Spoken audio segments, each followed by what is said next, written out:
This video is going to talk about the cycle that the computer goes through to create a .cpp file through the .exe. And so I'm going to show you with a Visual Studio program our .cpp file. We'll talk about the preprocessor directives, and then we will look and find where this object code file is created. We will talk about the linker and show you where the .exe file is created. I am just going to use our Hello World program. And so our Hello World program is literally our .cpp file. And so that's the file that we have over here. And then when I click this button up here, it goes through all of those cycles. It goes through the preprocessor directives, and it takes whatever's in this #include.io stream, copies that into the source code that we have, runs it through the compiler and then linker, and produces this what we call an executable. If you look here on the end, that's a .exe file. That's an executable. So where do you find that actually on your system? I am using the Hello World version 2, which I believe I stored in my documents folder.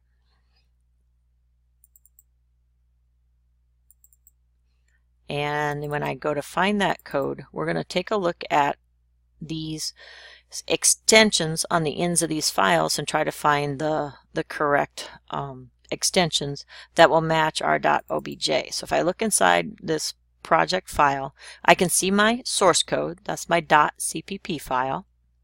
These other files here, I don't know what all of these extensions mean. You could Google that to find out more if you want. If I look inside the debug folder though, you're going to notice that there's a .obj file, and that's the object file. And so if we go back and take a look, that is what happens after we compile. And then the linker takes that and creates an executable. So if I go back to the right folder here, this should create an executable file in one of our projects. And I'm going to have to take a moment to find that. We were inside our Hello World version 2 folder. Let me back up a second. There's this O'Loughlin Hello World version 2 folder that holds our source code, and then inside the debug folder here is the object code.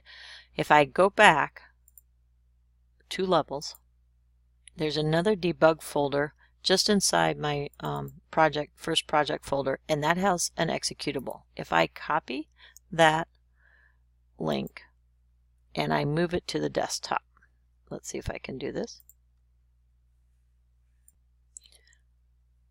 I took that .exe file and I moved it to the desktop. That creates an executable. And if I pull that out of the folder and I put it anywhere, I can double click on it and it will run that program. And so that's what this process does.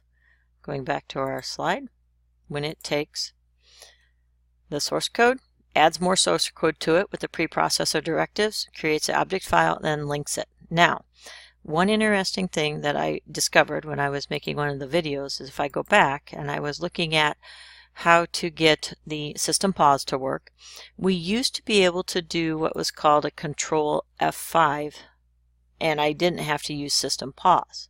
That's under the debug window, and it still might work on your computer at home, but if I tried that option, Control F5, Control and hit F5, it is supposed to hold the console window open, and it did not, and it went away. And so I was doing some research, and it told me, well, I can actually change the linker compile options, and so that's a property.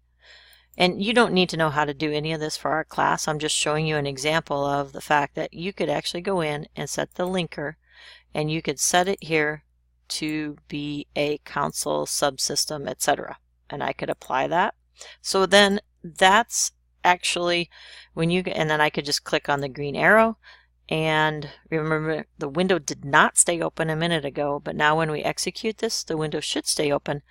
But now I get this other weird kind of message, and it talks to me about going in and changing some options somewhere else in the code, etc.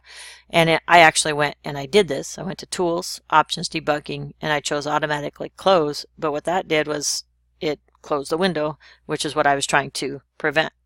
And so just to show you that all of those different processes can be changed and edited within your environment. I'm going to set this back and apply that change. And so as you get more sophisticated, or when you get into doing more programming, or you work for a company, those might actually be some things that you might have to set up, or somebody will set them up for you. But I'm just going to use the cn.get in order to hold the screen open, and that explains a little bit about the compile and linking